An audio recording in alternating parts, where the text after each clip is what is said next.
이스라엘 백성들의 수가 계속해서 늘어나자 바로 왕은 첫 번째 명령으로 더 힘든 노역에 시달리게 했습니다. 하지만 이것이 통하지 않자 두 번째 명령을 다른 방법을 사용하게 됩니다. 오늘 말씀에 히브리 산파 두 명을 불러서 아이가 태어나는 것을 도와주면서 남자아이면 죽이고 여자아이면 살려두라고 명령을 내립니다. 오늘 말씀을 함께 묵상하면서 두 가지를 붙잡고 함께 기도하고 싶습니다. 첫 번째로 우리가 두려워해야 할 분은 주님이심을 붙잡게 되었습니다. 오늘 말씀 15절부터 17절을 보면 한편 이집트 왕은 시브라와 부하라고 하는 히브리 산파들에게 이렇게 말하였다.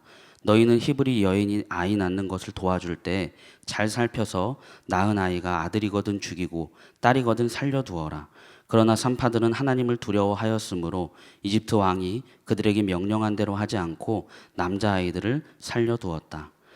이스라엘 자손의 수가 계속해서 증가하자 이것을 두려워한 이집트 왕은 이스라엘 자손을 힘든 고역에 시달리게 합니다. 하지만 이 방법이 효과가 없자 히브리 산파인 시브라와 부하를 부르고 그들에게 이스라엘 자손이 아이 낳는 것을 도와줄 때 잘 살펴서 남자아이가 태어나면 죽이고 여자아이가 태어나면 살려두라고 명령합니다. 오늘 죽이라고 명령한 것에 첫 번째로 주목하고 싶습니다. 원래 죽이다의 강한 의미를 갖고 있는 원어는 쏴하트라는 원어를 사용합니다. 그런데 오늘 말씀에 죽이라고 말한 이 말의 원어는 무트입니다. 무트는 쏴하트처럼 적극적으로 죽이는 것을 말하고 있지 않습니다. 아이를 살리기 위해서 필요한 조치를 취하지 않음으로써 죽게 한다는 소극적인 의미를 말하고 있습니다. 더 간단하게 이야기하면 방관하라는 이야기입니다. 바로는 산파들에게 적극적으로 목을 비틀어서 아니면은 도구로 죽여라 이렇게 말한 것이 아니라 아이가 출산해서 나왔을 때 해야 할 조치를 취하지 않고 그냥 아이가 죽기를 방관하라고 이야기하고 있는 것입니다. 이것은 단순히 이집트 왕이 적극적으로 죽이라고 하기엔 마음이 약해서 이렇게 말한 것이 아닙니다. 역풍이 올 것을 대비해서 그런 것이 아닙니다. 살해 사실도 감출 뿐만 아니라 산파들의 죄의식을 덜어주고 합리화시켜주기 위함입니다. 그냥 아무것도 하지 말고 그냥 방관해. 너가 직접 죽인 게 아니야. 아이가 스스로 죽은 거야. 이렇게 합리화시키고 죄의식을 덜어주는 명령을 내렸습니다. 오늘 이 부분을 묵상하면서 바로 왕처럼 세상은 우리에게 죄의식을 덜어주기도 하고 죄를 짓는 것을 합리화시켜주기도 합니다. 그리고 살아가다 보면 하나님보다 눈앞에 있는 상황과 환경이 더 두렵게 다가올 때가 있습니다. 하지만 오늘 말씀을 통해 분명하게 붙잡고 싶은 것은 우리가 두려워해야 할 분은 주님이심을 붙잡게 됩니다. 우리가 주님을 두려워하지 않고 살아간다면 우리는 우리가 주인이 되어 우리 마음대로 살아갈 것입니다. 그리고 세상이 죄에 대해 합리화시켜주고 죄의식을 덜어줄 때 우리는 그것에 대해 무감각하게 될 것입니다. 벌벌 떨고 초조하고 그리고 불안하고 두려움에 휩싸여서 살자는 이야기가 아닙니다. 주님을 두려워하며 살자고 고백하고 싶습니다. 주님을 경외하며 살아가길 소망합니다. 시브라와 부하에게 바로 왕이 죄의식을 덜어주고 방관하라고 죄에 대한 핑계를 만들어 주었음에도 그 당시 가장 높은 권력인 바로 왕의 명령을 받았음에도 그들은 두려워하지 않고 하나님을 두려워했던 것처럼 세상이 죄에 대해 합리화시키고 하나님보다 상황과 환경이 더 두렵게 다가오더라도 오늘 말씀을 통해 분명하게 붙잡고 싶은 것은 우리가 두려워해야 할 분은 주님이심을 붙잡게 되었습니다. 세상이 죄에 대해 합리화시키고 하나님보다 상황과 환경이 더 두렵게 다가오더라도 우리가 두려워해야 할 분은 주님이심을 붙잡습니다. 주님을 두려워하는 마음을 우리 안에 부어 주십시오. 이렇게 첫 번째로 붙잡고 함께 기도하고 싶습니다. 토마스 왓슨의 하나님을 경외하는 사람에서 이런 글이 있어서 나누고 싶습니다.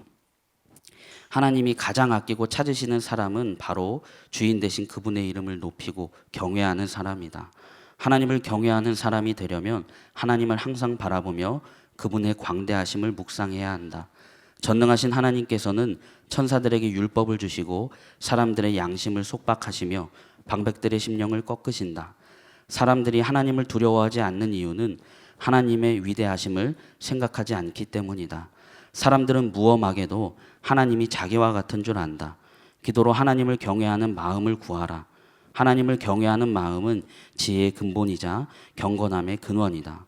기도로 부귀를 구하는 사람도 있고 지식을 구하는 사람도 있지만 우리는 오직 하나님을 경외하는 마음을 간절히 구해야 한다. 경외하자는 말이 어려운 말이 아닙니다. 저가 신앙생활을 앉아 계신 분들만큼 오래 하진 않았지만 주님을 경외하는 삶을 살아야 합니다. 주님을 경외해야 합니다라는 말을 참 많이 들었습니다. 하경삼도 하고 그랬지만 경외에 대해 사실 잘 모르고 있었습니다. 그런데 말씀을 준비하고 묵상하면서 주님을 두려워한 십보라와 부하의 행동을 보게 되면서 주님을 경외하는 것이 무엇인지 이전보다는 조금 더 알게 되었습니다. 주님의 말씀대로 사는 삶이라고 붙잡게 됩니다. 물론 딱 잘라서 하나님을 경외하는 삶은 주님의 말씀대로 사는 삶입니다. 이렇게 단정지어 말할 수는 없습니다. 그런데 오늘 말씀만 놓고 보면 십부라와 부하의 행동만 놓고 보면 그들은 세상이 유혹을 해도 죄의식을 덜어주고 합리화시켜줘도 그것에 흔들리지 않았습니다. 그리고 당시 최고 권력의 정점이라고 불리던 파라오의 명령에도 주님을 두려워했다는 것을 보게 됩니다. 우리도 그렇게 살아가길 소망합니다. 오늘 말씀의 십부라와 부하가 바로의 명령을 어기고 주님을 두려워했습니다. 지금 눈앞에 보이는 당시 절대 권력의 끝이라고 불리던 파라오의 명령보다 이스라엘의 왕이신 하나님을 더 두려워했습니다. 그래서 그들은 세상의 말을 듣지 않았습니다. 세상의 법을 지키지 말자. 세상이 하는 말은 다 헛것이다. 이런 이야기를 하는 것이 아닙니다. 하나님의 말씀이 가장 위에 있어야 한다는 것입니다. 주님을 두려워해야 한다는 것입니다. 사울이 다윗을 죽이기 위해 찾아 헤맬 때 다윗은 사울 왕을 죽일 수 있는 기회가 2번이나 있었습니다. 다윗의 부하가 자신들이 몰래 가서 사울을 죽이겠다고 이야기합니다. 하지만 다윗은 하나님께서 기름 부어 세우신 왕을 우리가 해할 수 없다고 말합니다. 그리고 사울에게 다가가 옷자락 한 토막을 자릅니다. 그리고 또 다른 기회가 왔을 때 다윗의 부하가 저 원수 사울을 죽이겠다고 이야기합니다. 하지만 다윗은 또다시 하나님께서 기름 부어 세우신 왕을 우리가 해할 수 없다고 이야기합니다. 그리고 자고 있는 사울 왕 옆에 놓여 있는 창과 물병을 가지고 돌아갑니다. 다윗은 자그마치 10년을 도망자로 살았습니다. 한 나라의 왕이 다윗을 잡기 위해 온갖 노력을 쏟았을 때 얼마나 힘들었을지 가늠하기 어렵습니다. 하지만 그 도망자 생활을 끊어낼 수 있는 2번의 기회라고 할 수 있는 그 기회가 있었지만 다윗은 자신의 상황을 역전시킬 수 있는 그 기회보다 하나님의 말씀을 붙잡은 것을 보게 됩니다.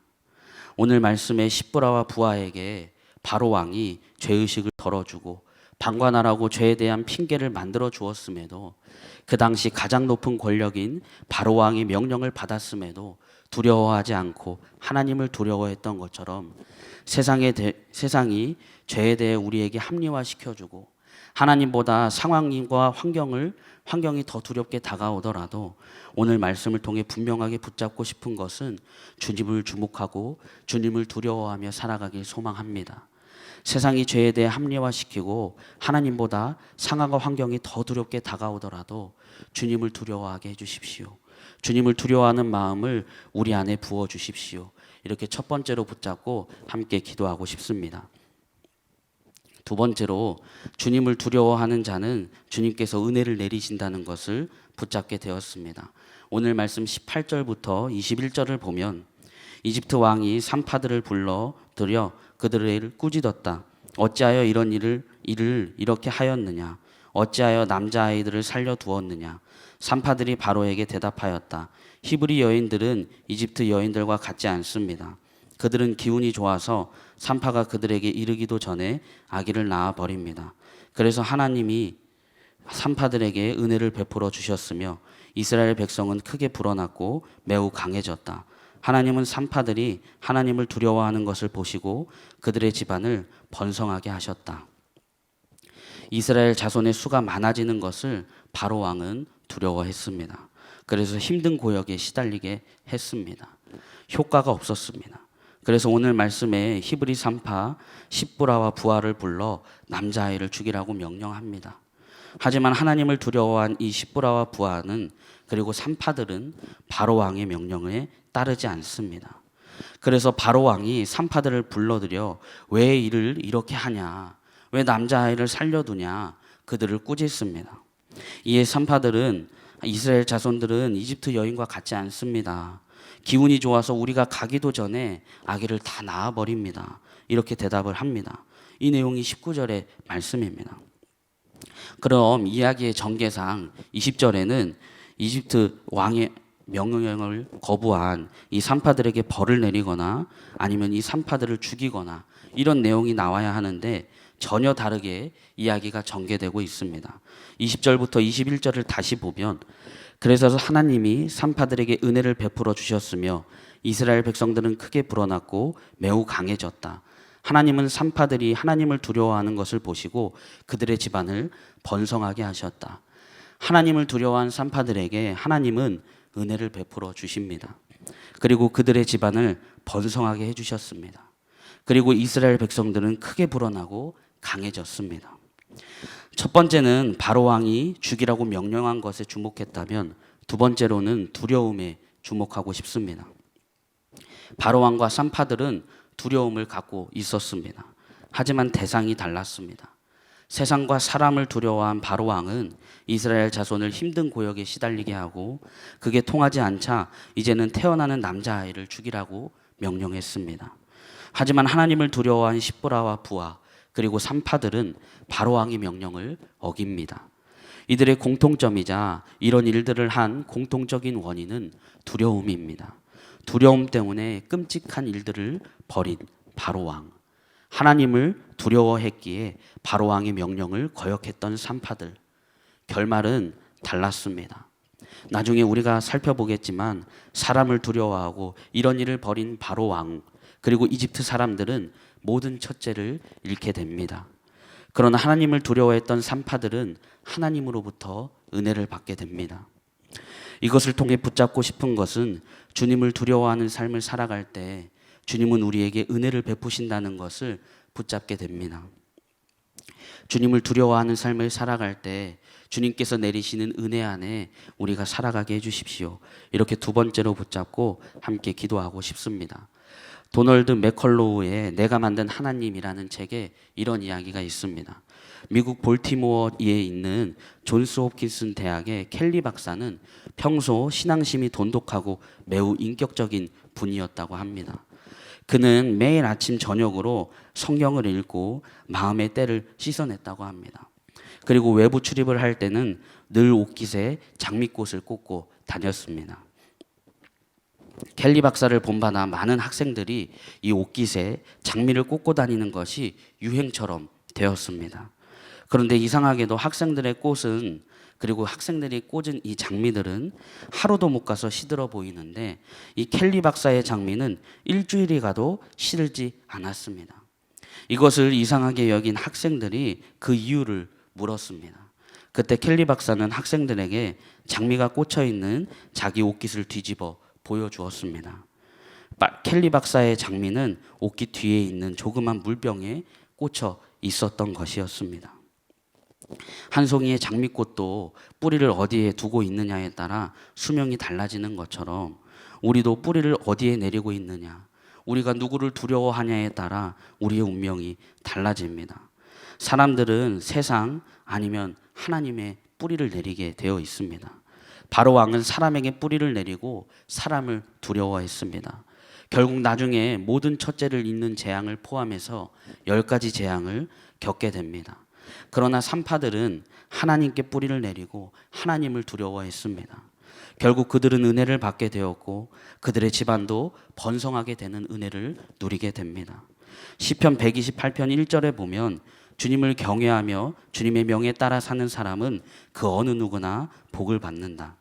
시편 115편 13절을 보면 주님을 경외하는 사람에게 복을 주시니 낮은 사람, 높은 사람 구별하지 않고 복을 주신다. 우리도 주님을 두려워하는 삶을 살길 소망합니다. 은혜를 받기 위해, 복을 받기 위해, 번성하기 위해 주님을 두려워하자, 이런 기복신앙을 이야기하는 것이 아닙니다. 우리가 주님을 경외하는 삶, 주님을 두려워하는 삶을 살아갈 때 주님은 우리를 주목하시고 우리에게 은혜를 베풀어 주십니다. 우리를 번성하게 하시고 은혜로 우리의 삶을 인도해 나가십니다. 주님께서는 말씀을 통해 분명하게 말씀하셨습니다. 바로 왕은 자신의 계획이 실패하자 오늘 말씀 22절에 모든 백성에게 갓 태어난 히브리 남자아이는 모두 강물에 던지라고 명령합니다. 바로 왕과 이집트 사람들은 이스라엘 자손을 두려워했습니다. 사람을 두려워했습니다. 그리고 결국 나중에 모든 첫째를 잃게 됩니다. 하지만 하나님을 두려워했던 산파들은 하나님께 은혜를 받을 뿐만 아니라 그들의 집안이 번성하게 되었습니다. 주님은 여러 말씀을 통해 우리에게도 말씀하십니다.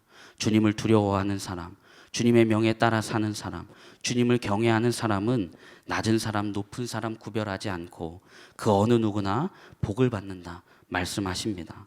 잠언 29장 25절을 보면 사람을 두려워하면 올무에 걸리지만 주님을 의지하면 안전하다 말씀하십니다.